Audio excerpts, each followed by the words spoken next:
Hey everyone, we are working to hit 1,000 subscribers and I need your help to get there. If you enjoy the content, please hit that subscribe button right now. Hello, and welcome back to Street Hoops. I'm your host, Dre Fiver, and today we are going all the way in on one of the most chaotic two-week stretches in recent WNBA memory. Because in the span of just 5 days, Angel Reese played 2 preseason games in 2 different buildings and walked out of both of them with more questions trailing behind her than answers. She came in with a new team, a new city, and a brand new narrative she had been writing for herself all offseason. And the basketball? The basketball has not cooperated. Not even a little bit. Now, before I start turning up the heat, I want to set the table fairly. Angel Reese is a 2-time WNBA All-Star. She is the only player in league history to average at least 12 rebounds per game across multiple seasons. Last year, she put up 14.7 points, 8.5 rebounds, and 3.7 assists per game. The woman can play. Nobody serious is disputing that. The real question, the one the entire women's basketball world is chewing on right now, is whether the version of Angel Reese who piles up individual production can survive the transition into a new system, with new teammates, in a new city, under a spotlight that just tripled in intensity the moment that trade got announced. And through 2 preseason games, the early returns are not flattering. That does not mean the season is over. It does not mean Atlanta made a mistake. But it does mean that right now, in this moment, there are some very real problems on that court that need to get solved before the games start mattering. Let us go back to where this whole new chapter began, April 6, 2026. The Chicago Sky and the Atlanta Dream completed a blockbuster trade that sent Angel Reese south in exchange for 2 future first-round picks, a 2027 and a 2028. Both sides described it as mutual. Both sides said it was time for a fresh start, and Reese herself took to social media within minutes of the news breaking, posting herself in a Dream uniform and welcoming Atlanta like she had already mentally moved in. The reaction online was massive. The Dream's ticket prices jumped within hours. Their social media numbers surged. There was genuine electricity around the idea of Reese teaming up with Ryan Howard, Alicia Gray, Brianna Jones, and Brittany Griner on a roster that went 30-14 last season. Atlanta was already a legitimate contender before this trade. Adding the league's most dominant rebounder to that group? On paper, that looks dangerous. But paper and hardwood are 2 different things, and the preseason has a way of cutting straight through narrative. April 29th, Wintrust Arena, Chicago. The Atlanta Dream walk into Angel Reese's old building for their first preseason game of the 2026 season, and the first thing everybody wanted to know was simple. What is the energy like? Is it awkward? Is there edge? And honestly, Reese handled the moment better than most expected. She told reporters before the game that there was no love lost, that coming back felt comfortable, that she had nothing but respect for the organization and city that gave her her first 2 professional years. That is a grown woman answer. That is the right thing to say. I respect it. Atlanta won the game 8-7, 7-8. Let me say that clearly because this show does not deal in distortion. The Dream went into Chicago and came out with a W. Reese played the first half only, which is standard preseason procedure for starters, and finished with 8.7 rebounds and led the Dream in plus-minus. She did not commit a turnover despite handling the ball on the perimeter regularly. So by the raw numbers, it was fine. Not explosive, not the kind of statement game the trade hype might have demanded, but fine. 2 of 7 from the field is not great. But 13 minutes, first half only, first game in a new system? I am not burying her over that. What did stick, though, was Camila Cardoso, because at some point during that game, Chicago's center, the player they chose to invest in, the player they kept when they moved Reese, stepped into the paint and swatted one of Reese's attempts clean out of the air. No scramble, no luck. Just a long defender who had read the play before Reese even left the floor. The WNBA posted the clip almost immediately, and it spread everywhere within the hour, because 3 words wrote themselves underneath that video whether anyone typed them or not. Chicago kept her. That is the kind of thing that burns slowly in basketball culture. Nobody forgets who blocked who in their homecoming game. Nobody. And here is where Dre has to get honest for a second, because this is the part that matters most. Angel Reese's shooting mechanics at the rim, specifically the way she launches the ball from her hip rather than going up strong and finishing through contact, have been a documented talking point for 2 years now. It is not a new criticism. Defenders who are long enough and read it early enough have been sending those attempts back since her rookie season. Cardoso read it, and 5 days later, someone else would read it 3 more times in a row. May 3rd, Gateway Center Arena, College Park, Georgia. 5 days after the Chicago game. This is the one that really mattered for the narrative. Angel Reese's home debut as an Atlanta Dream player. The Washington Mystics come to town, a team in the middle of a youth-heavy rebuild leaning on rookies and players fighting for final roster spots. This is exactly the kind of opponent you want for a debut. Controllable pace, less veteran firepower, a crowd that is primed and ready to fall in love with something new. And the crowd was there. Let me be fair about that too. Gateway Center holds around 3,500 people, and the official attendance for the game was 3,229. That is a near-capacity crowd for a Sunday afternoon preseason game. The building had real energy, music playing during warm-ups, fans dancing in the concourse. The kind of atmosphere that gives you a preview of what a regular season night there might feel like. The Angel Reese effect on Atlanta's brand is not imaginary. Ticket prices for the regular season home opener nearly doubled in the hours after the trade was announced. The Dream's social media following surged by tens of thousands of followers in a single day. The appetite is there. The city wants it. That part of the promise is being kept. The basketball, though. The basketball is where the conversation gets uncomfortable. Atlanta came out flat offensively right from the opening tip. They shot poorly from the jump. They misfired on their three-point attempts repeatedly, and the ball stalled out in ways that exposed a team still in the early stages of figuring out how all these moving pieces connect. Ryan Howard, one of the better shooters in the entire league, went scoreless from the field. The Dream committed costly turnovers throughout the game, including offensive fouls on multiple players. Reese herself missed both of her free throw attempts in the second quarter, which matters in a game where the Dream needed every point they could scrape together. And then there was the third quarter. Atlanta got outscored badly in that period, and Washington extended a lead that never came back down.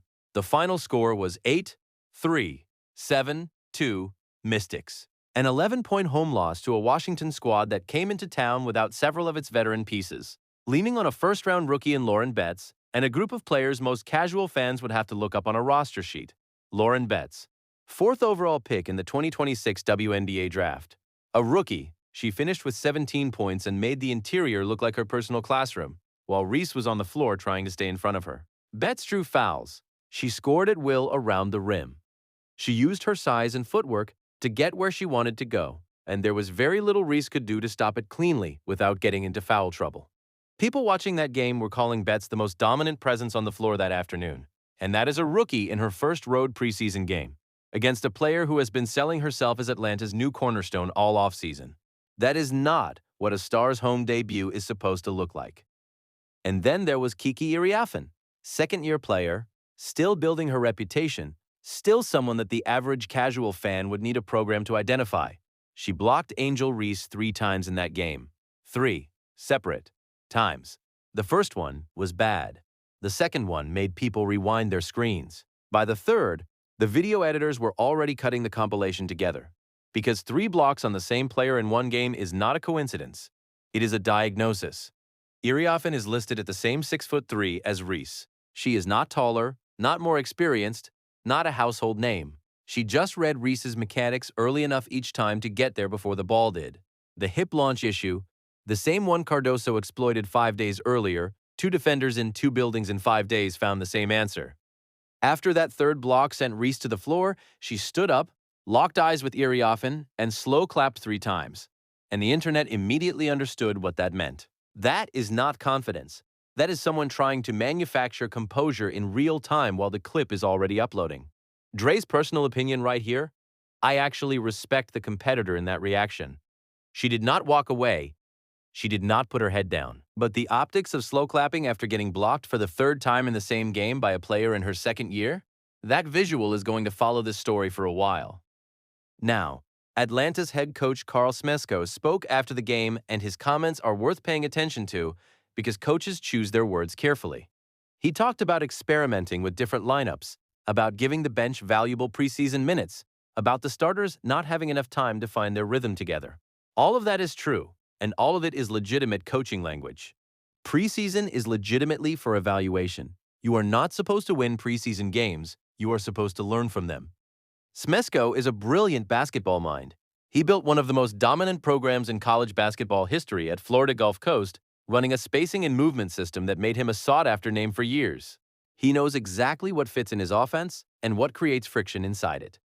And that is where Dre has to put on his analyst hat for a minute, because this is the real conversation underneath the highlight clips. Atlanta runs a space and pace system. It finished tied for second in the entire WNBA in three-pointers made per game last season. The whole offense is built on floor spacing, ball movement, and driving lanes that open up when defenders have to respect shooters stretched across the arc. Angel Reese does not shoot threes. That is not a secret. It is not a flaw she is hiding. It is simply her game.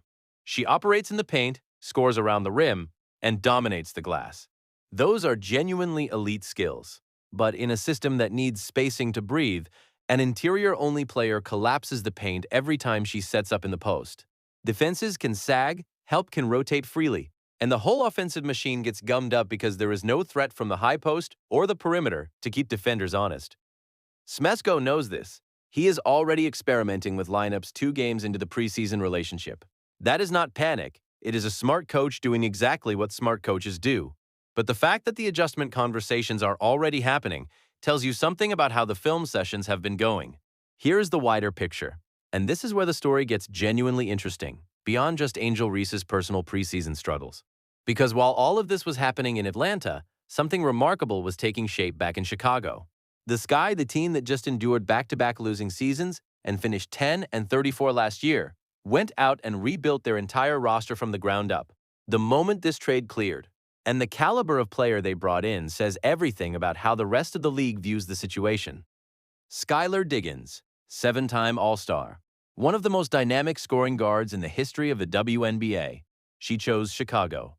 Dejanai Carrington, the 2024 Most Improved Player and a first-team All-Defensive selection, chose Chicago. Azura Stevens, a veteran with a championship ring from the 2021 Sky title team, came back to Chicago.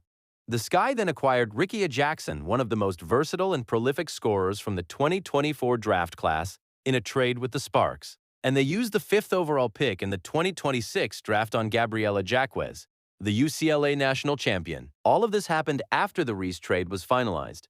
Every one of those players looked at Chicago, the team that 2 years of bad records and a famously difficult locker room environment had turned into a punchline, and said yes.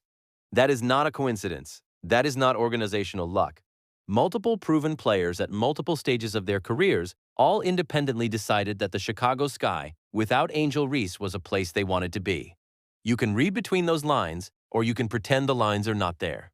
But they are there, they are clear, and they tell a story that is louder than anything any individual player has said publicly about the situation. The roster Chicago built without Reese fits the way the modern WNBA actually plays. Floor spacing, ball movement, defensive versatility, multiple creators operating in different spots on the floor rather than running everything through one interior hub. Diggins can create her own shot off the dribble from anywhere.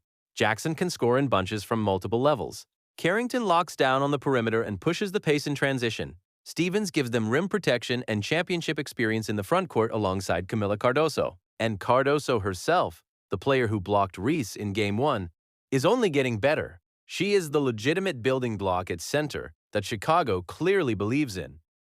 Meanwhile, Atlanta got a player who is still learning the system, still finding her place in the offensive structure, and currently getting blocked at a rate that has the highlight editors working overtime. None of that means the season is lost before it starts. Preseason is preseason. Players adjust. Coaches adapt. Chemistry builds over months, not days. I am not here to bury Angel Reese on the basis of 2 exhibitions, but I am also not going to pretend the problems are not real, because they are real, they are visible, and the people inside that dream locker room and film room know it better than anyone. What Reese does have going for her, and this matters, is that Atlanta surrounding her with talent is not a fantasy. It is a fact. Rhyne Howard is one of the best two-way guards in the entire league. Alicia Gray is a 3-time All-Star who makes the offense run smoothly. Jordan Canada is a 2-time steals leader who pushes pace and creates chaos defensively. Brianna Jones is a 4-time All-Star and one of the most reliable interior scorers in the conference.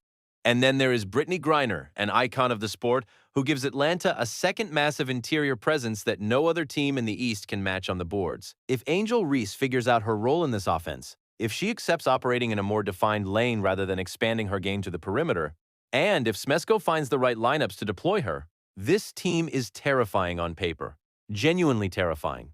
The question is whether the paper and the hardwood can get aligned before May becomes June. And look, let's be real about the broader cultural moment happening here too, because you cannot talk about Angel Reese without acknowledging the weight she carries beyond just basketball. She came into the league as one of the most polarizing and most discussed figures in the sport's history. She understood the assignment from day one. Be loud, be present, command attention, own the room. And she did all of that.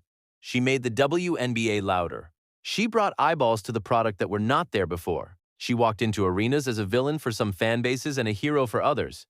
And she understood the value of that dynamic better than most athletes twice her age.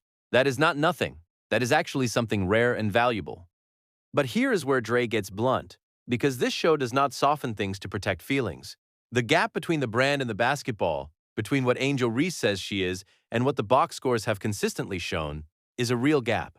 2 seasons in Chicago, 2 playoff misses, a team record that went in the wrong direction with her on the roster, from 13 to 27 down to 1-0, 3-4, personal stats that kept climbing while the wins column kept shrinking, and now 2 preseason performances that have been modest at best, while a second-year player blocked her 3 times in her home debut. None of that means she cannot turn it around.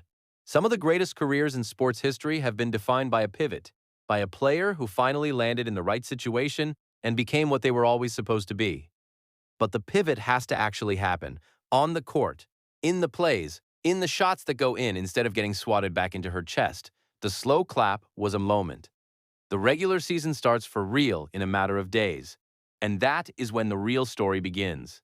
Here is where we land. 2 preseason games, a Cardoso block in Chicago, 3 Iriathan blocks in Atlanta, an 11-point home loss to a Mystics team built around rookies, a coaching staff already in lineup experimentation mode before the real season has tipped, and a Chicago team that suddenly looks like a completely different franchise the moment the trade processed. Stacked, competitive, motivated, and playing a style that fits the current state of the league. That is the scorecard right now. That is what exists. But here's what I will not do, and I want to be very clear about this before we close out. I will not write Angel Reese's chapter in Atlanta before she has played a single regular season game. Preseason is rehearsal. The lights are different when the games count. Dre has seen too many narratives flip in this league to call a season dead before May is even over. What I will say is this: the problems are real, the time to fix them is short, and the stakes just got as high as they have ever been for one of the most talked about players in the sport. The regular season is right around the corner. Atlanta's first game is on the road in Minnesota, and every person watching women's basketball right now is going to be locked in to see whether Angel Reese turns this preseason turbulence into motivation or whether the pattern continues. Either way, Street Hoops is going to be right here breaking it all down for you. If you are watching this right now and you have a take on Angel Reese in Atlanta, whether you think she is going to figure it out or whether you think this preseason was a preview of bigger problems to come, I want to hear from you. Drop it in the comments below. Tell Dre where you stand, and if you are not subscribed to Street Hoops yet, fix that right now. Hit the like button, subscribe, and turn on all notifications so you never miss a breakdown when the real games start heating up. We will see you in the next one.